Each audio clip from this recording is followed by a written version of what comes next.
Assalamualaikum warahmatullahi wabarakatuh. Alhamdulillah wa bihi nasta'inuhu ala umuri dunya waddin wassalatu wassalamu ala Rasulillah wa ala azwajihi wa dzurriyyatihi wa ashabihi wa man tabi'ahum bi ihsanin ila yaumiddin. Amma ba'd. Anakku sekalian, kaifa halukum?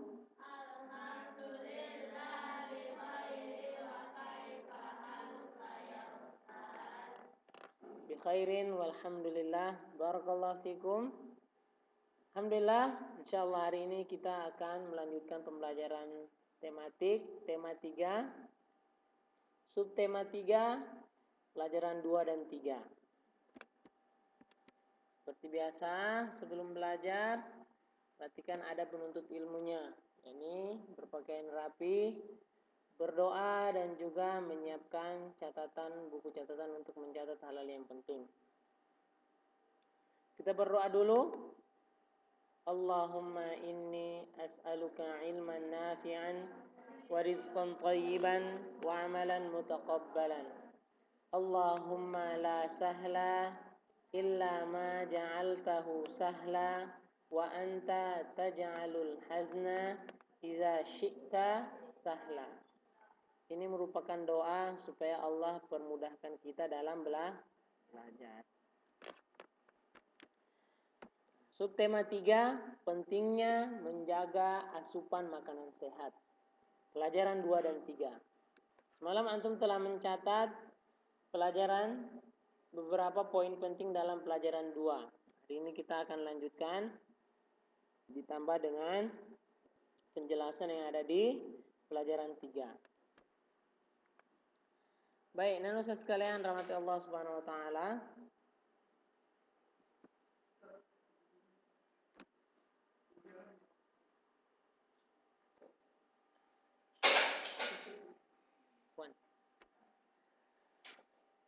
Baik.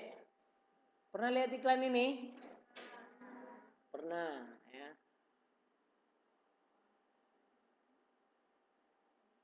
Dari ketiga iklan ini iklan yang pertama kali kita pelajari di tema 1.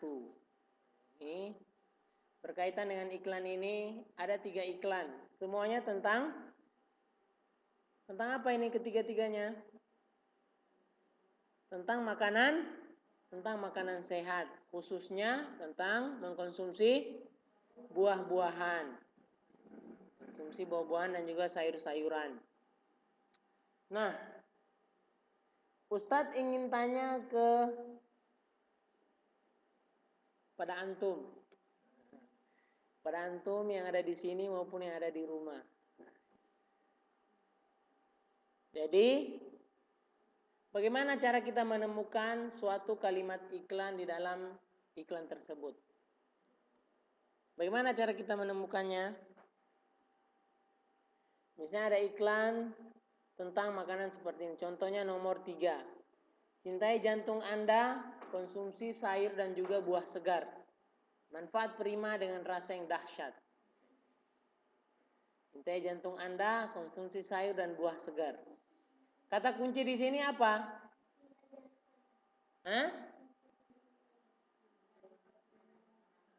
Kata kuncinya di sini adalah konsumsi sayur dan juga buah segar. Itu kata kuncinya. Kata kunci harus sesuai dengan apa? Harus sesuai dengan gambar. Jangan kata kuncinya merokok, antum gambarnya merokok, antum bilang cintai jantung Anda. Nggak nyambung. Jadi harus kata kunci harus nyambung dengan gambar. Nah, seperti apa tadi iklan Yakult. Di minuman Yakult ada tulisan apa biasanya? Gambar apa? Gambar usus. Ada gambar usus huruf S gitu di Yakult. Apa kata kunci di iklan Yakult? Apa? Cintai ususmu, minum Yakult setiap hari. Jadi kata kunci itu dia harus sesuai dengan gambar, nggak boleh berbeda dengan gambar. Nah, nanosa sekalian, berkaitan dengan mengkonsumsi buah-buahan, semalam telah antum catat buah dan juga manfaatnya. Catat semua kan? Fikri udah catat? Udah, alhamdulillah. Nah, jadi Ustadz, manfaat buah-buahan untuk kesehatan tubuh itu sangat beragam, bermacam-macam. Ada kandungan vitamin A, vitamin C, ada kandungan protein, ada kandungan mineral, kandungan kalsium, dan bermacam-macam kandungan lainnya. Di buah-buahan itu hampir semua vitamin itu ada. Semua vitamin, semua zat-zat yang penting untuk tubuh itu ada. Berikut beberapa manfaat buah-buahan. Pertama, sebagai sumber vitamin. Jadi buah merupakan sumber vitamin dan semua vitamin hampir ada di buah. Di buah itu semua vitamin ada. Vitamin A misalnya. Vitamin A ada di mana? Ada di wortel dan tomat. Wortel dan tomat itu paling tinggi vitamin A-nya. Ini baik untuk kesehatan apa? Kesehatan mata kita. Jadi vitamin A yang ada di buah tomat dan juga wortel itu bagus untuk kesehatan mata. Vitamin C ada di dalam kandungan jeruk dan juga lemon.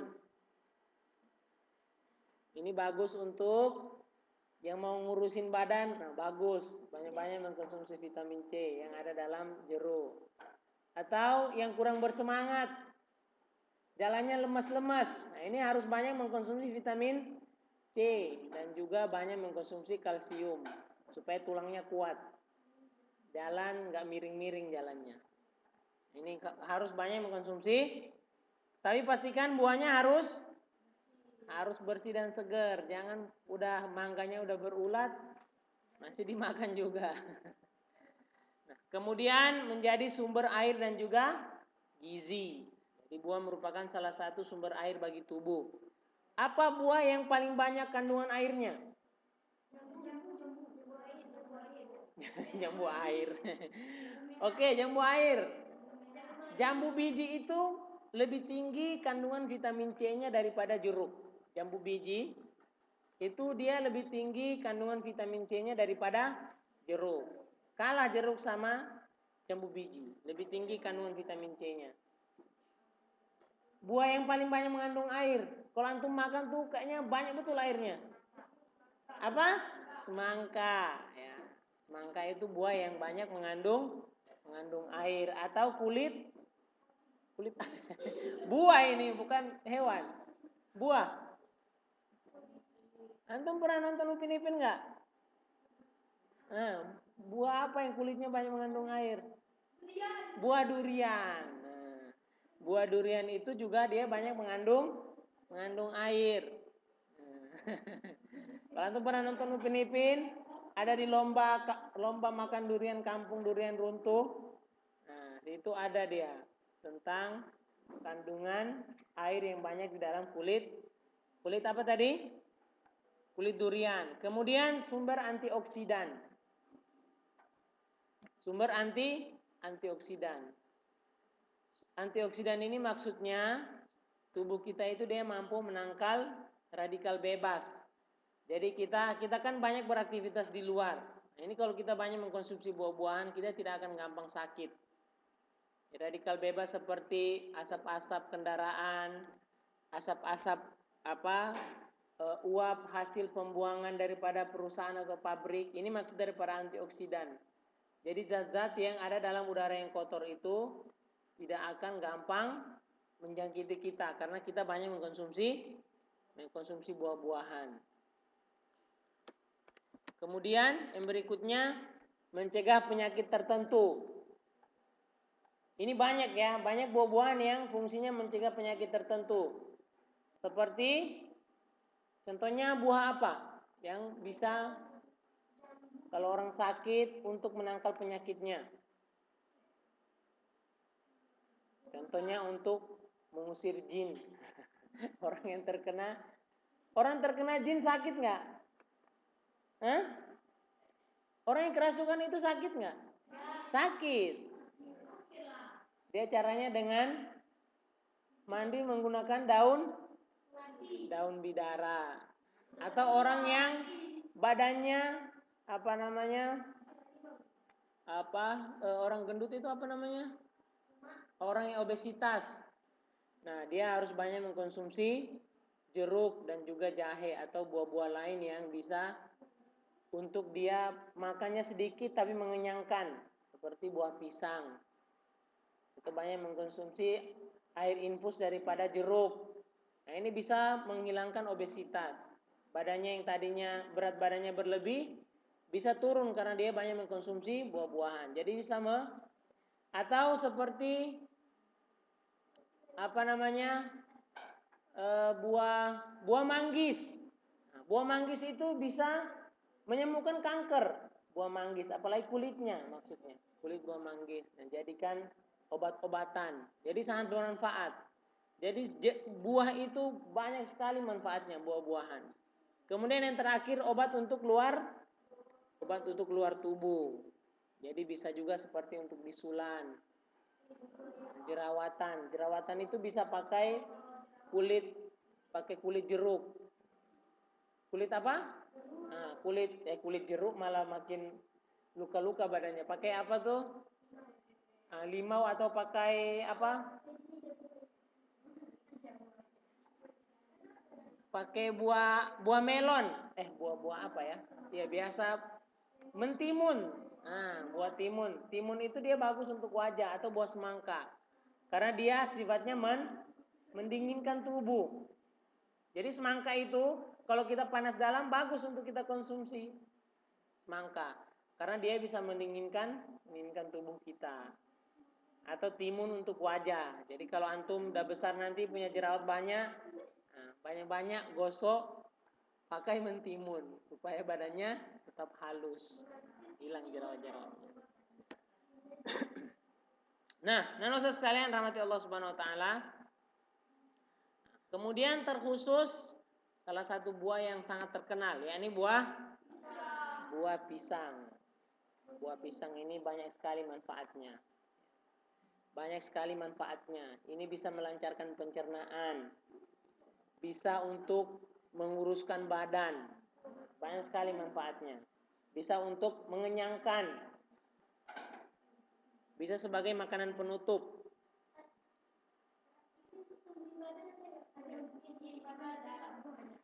Apa? Ya banyak makan buah-buahan supaya bisa cepat ini. Buah-buahan kan vitaminnya banyak, kalsiumnya tinggi. Seperti wortel sama tomat itu kalsiumnya tinggi juga. Itu bisa untuk pertumbuhan juga. Kalsium kan untuk tulang, bukan untuk tubuh, untuk tulang. Makanya minum susu itu baik untuk pertumbuhan. Karena di susu itu banyak kalsium. Banyak buah-buahan itu banyak kalsiumnya. Kalsiumnya tinggi. Bisa untuk pertumbuhan. Tapi makanya jangan berlebihan. Malah bukan tumbuh ke atas tapi tumbuhnya ke samping, kebanyakan makan. Nah, Ustaz sekalian, ini salah satu buah di sini, yakni manfaat buah pisang bagi pencernaan. Ini sangat bagus untuk pencernaan. Karena apa? Buah pisang itu dia gampang dicerna oleh tubuh. Dia mudah hancur. Dia juga tidak mengandung zat-zat berbahaya bagi tubuh. Sehingga kalau misalnya kita makan kue-kue atau bahan-bahan yang dari tepung, ini dia dicernanya lama. Atau yang minyak seperti gorengan. Ini malah kadang dia nggak dicerna tapi disimpan dalam tubuh, akhirnya jadi penyakit, jadi lemak. Akhirnya tumbuhnya di samping-samping pinggang. jadi gendut. Tapi kalau kita banyak makan buah, dia gampang dicerna. Kita juga buang air besarnya lebih mudah. Ini baik untuk kesehatan tubuh kita. Ini buah pisang manfaatnya bagi pencernaan, bagi lambung, bagi usus. Ini bisa direkomendasikan untuk orang yang sakit perut, dan juga untuk menetralkan asam lambung. Karena asam lambung ini dia harus netral, nggak boleh dia kurang kerjanya, nggak boleh juga berlebih. Kalau asam lambungnya berlebih, maka kita bisa terkena penyakit apa? Asam lambung, dan juga penyakit MAH. Bukan COVID-19 ya. COVID-19 itu dia ada di paru-paru, karena dia COVID-19 itu dia masuk melalui dia dalam udara, dia kita hirup COVID-19 itu. Nah, makan buah juga bisa menangkal COVID-19 nggak?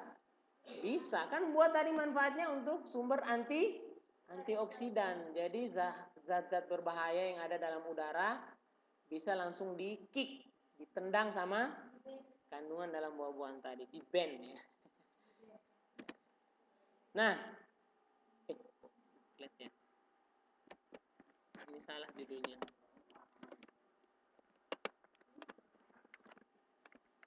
Bikin buklet terus. Nah, anak-anak sekalian, salah satu keberagaman di Indonesia. Indonesia itu dikenal sebagai negara penghasil batik. Bahkan diakui oleh dunia. Diakui oleh UNESCO. Apa UNESCO kemarin? Udah pernah belum Ustaz jelaskan tentang UNESCO? UNESCO merupakan salah satu organisasi PBB yang dia belum pernah kita pelajari UNESCO. Oke, nanti kita pelajari, ada waktunya.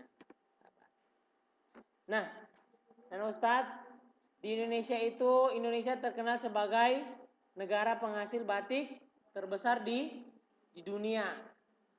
Salah satu penghasil batik yang terkenal adalah Provinsi Jawa Tengah. Ada orang Jawa Tengah di sini? Oh, Masya Allah. Orang bedok. Orang ngapak. Orang Jawa Tengah. Nah, Jawa Tengah merupakan penghasil kain batik terbesar di Indonesia.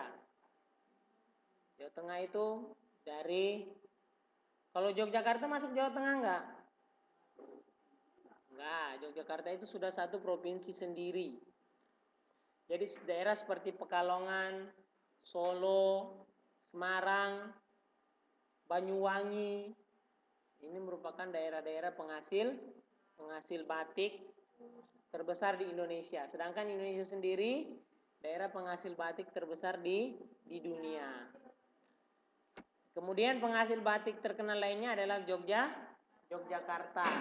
Ini Yogyakarta, apalagi orang-orang di Yogyakarta itu dipimpin oleh gubernur atau wali kota?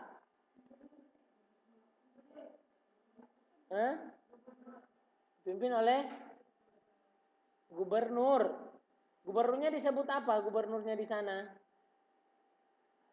Gubernur di Yogyakarta disebut sebagai sultan. Jadi Yogyakarta itu merupakan daerah kesultanan, makanya dia disebut dengan Provinsi Daerah Istimewa Yogyakarta. Di Indonesia itu hanya ada 2 daerah istimewa.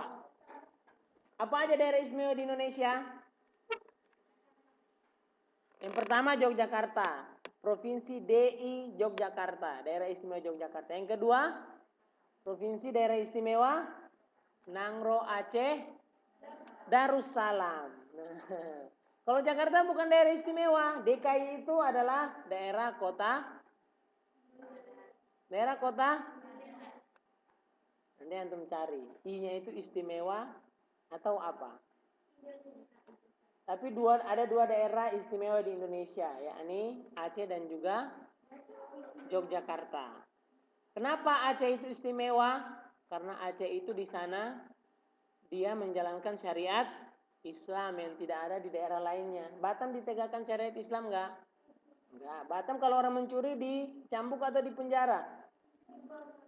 Dipenjara. Tapi kalau di Aceh enggak. Orang mencuri dicambuk dulu baru dipenjara. Orang pacaran dicambuk juga. Enggak boleh. Orang mencuri dipotong tangan. Afwan, di Aceh itu orang mencuri dipotong tangannya, dicambuk dipotong tangannya. Di Batam gitu enggak? Enggak. Makanya Aceh itu disebut sebagai daerah istimewa karena dia menjalankan syariat Islam. Kenapa Yogyakarta istimewa? Karena dia di sana gubernurnya itu adalah seorang sultan. Makanya Jogja itu disebut juga sebagai daerah istimewa atau Kesultanan Yogyakarta. Jadi daerah sultan itu sana, yaitu dia orang banyak menggunakan pakaian batik sebagai salah satu khas daripada daerah Kesultanan Yogyakarta. Sultannya disebut sebagai siapa? Hamengku. Sultan di Yogyakarta disebut dengan Hamengkubuwono. Gelarnya namanya Hamengkubuwono. Nanti kita pelajari nanti di provinsi-provinsi dan juga adat istiadat. Nah, salah satu daerah penghasil batik terkenal di Indonesia itu namanya Desa Adat Osing.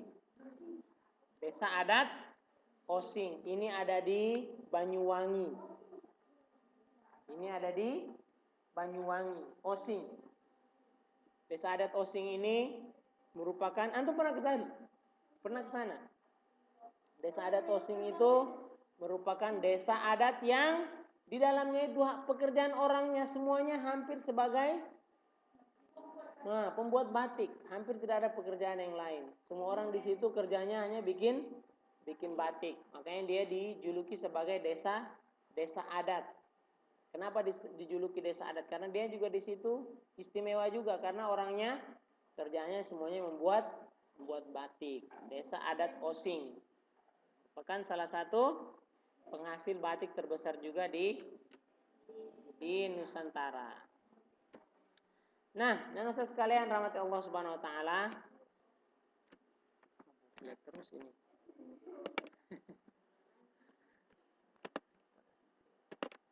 Nah, kemudian saudara sekalian, jadi kemarin antum sudah bikin tentang buklet kan? Buklet tentang Abdullah udah bikin belum? Buklet. Belum bikin? Buklet. Kemarin kan antum bikin buklet, provinsinya, ibu kotanya, terus tarian adat sama makanan khasnya. Gak apa-apa kalau nggak bikin provinsi ibu kotanya nggak apa-apa. Provinsi, tarian adat sama makanan khasnya. Itu merupakan salah satu daripada jenis-jenis adat istiadat. Jadi anak-anak Ustadz, adat istiadat itu boleh. Hukumnya apa dalam Islam? Hukumnya boleh, mubah. Tapi kalau dia sudah melanggar syariat, maka hukumnya jadi haram. Seperti orang tari-tarian. Itu boleh nggak? Boleh nggak? Boleh nggak kita nari-nari? Nggak boleh. Hukumnya haram. Kenapa kita pelajari? Berarti kita pelajari haram juga dong Ustadz. Kita pelajarinya mubah. Karena supaya kita tidak. Kenapa Ustadz kita harus pelajari hal-hal seperti itu? Supaya kita tidak gampang dibodohi oleh orang. Nanti antum diajak tari, antum mau aja. Nanti diajak tari, nah ini kan nggak apa-apa, boleh. Padahal sebenarnya hal-hal seperti itu nggak dibolehkan dalam Islam. Tapi kita pelajari penting supaya kita tahu ilmunya, supaya ketika orang menjelaskan bahwa itu betul, nah kita bisa sanggah. Oh, enggak, itu salah dalam Islam. Tari-tarian itu nggak diperbolehkan dalam Islam. Banyak adat istiadat di Indonesia yang bertentangan dengan syariat Islam. Seperti kita pelajari kemarin Rambu Solo, masih ingat? Rambu Solo, masih ingat nggak? Prosesi pemakaman di Tanah Toraja. Bukan dibakar. Mayatnya itu disimpan di dalam gua, dalam batu mayatnya. Ada yang simpan dalam pohon. Ini boleh nggak dalam Islam? Nggak boleh. Kalau orang meninggal harusnya dikubur, dikafani, disolati, dimandikan, dibersihkan, kemudian diantar ke kuburan. Nah, Ustadz, salah satu ada sebuah organisasi di Indonesia namanya P3A. P3A ini artinya adalah perkumpulan petani pemakai air. P-nya 3, A-nya 1. Perkumpulan petani pemakai air. Ini banyak di daerah di Indonesia, khususnya daerah-daerah yang merupakan agrarisnya tinggi seperti daerah Jawa, daerah Sulawesi, atau juga di beberapa daerah di Sumatera yang banyak daerah persawahannya. Nah, jadi P3 ini atau orang-orang yang berkumpul dalam perkumpulan petani pemakai air, tugas mereka apa? Untuk mereka membuat organisasi untuk membuat irigasi. Tahu irigasi? Irigasi tahu nggak? Irigasi itu ini tempat mengalirnya air, atau kita gampang bilangnya apa? Parit atau got. Tapi beda dengan irigasi di sawah. Kalau irigasi di sawah airnya bersih, bisa untuk dipakai minum, bisa untuk dipakai mandi, atau dipakai masak dan lain-lainnya. Tapi kalau irigasi di daerah kita, di samping rumah kita atau parit kita itu, jangan coba-coba antum nanti antum langsung pingsan atau sakit perut, jadi diare antum. Jadi fungsi atau tugas daripada organisasi P3A itu, irigasi ini bukan hanya baru-baru, tapi dari dulu orang-orang Indonesia dari dulu yang bekerja membuka persawahan pertanian, ini mereka sudah membuat irigasi, tapi mungkin belum dibikin lebih canggih, misalnya belum di semen. Sekarang kan bisa lebih canggih di semen, kemudian dipasang mesin-mesin yang bisa mendorong air lebih kencang. Kalau dulu kan belum ada mesin-mesin. Kalau kita sekarang kan canggih-canggih, pakai kincir air atau pakai mesin pendorong air. Mesin pendorong air, coba antum bayangkan kayak mana air dari, ada berapa dam di Batam? Dam, perusahaan air minum di Batam ada berapa? Perusahaan daerah air minum, PDAM. Ada Duri Angkang, kemudian ada Muka Kuning, kemudian ada di Sungai Ladi.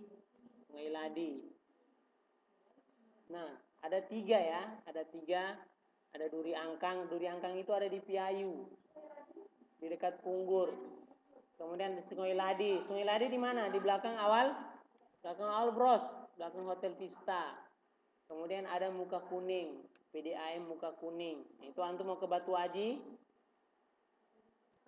di samping sebelum kita masuk ke Tembesi, itu kan ada sungai danau di situ kan? Nah, itu merupakan dam Muka Kuning, perusahaan daerah air minum Muka Kuning. Nah, itu tugas mereka mengairi air. Antum di Bengkong itu dapat air dari sana. Kayak mana airnya bisa sampai ke sini? Karena pakai mesin pendorong air. Nah, Ustaz sekalian rahmati Allah Subhanahu wa taala. Wah, sudah selesai juga pelajaran kita hari ini. Ada tugas. Apa tugasnya? Tugasnya pelajari dan bacalah apa yang sudah dipelajari. Belajar di rumah dengan jujur, betul-betul belajar ya. Nah, demikian Ustaz sekalian. Barakallahu fikum, jazakumullah khairan untuk kehadiran antum semuanya. Terima kasih. Kita tutup doa kafaratul majlis. Subhanakallahumma wa bihamdika asyhadu an la ilaha illa anta astaghfiruka wa atubu ilaik. Assalamualaikum warahmatullahi wabarakatuh.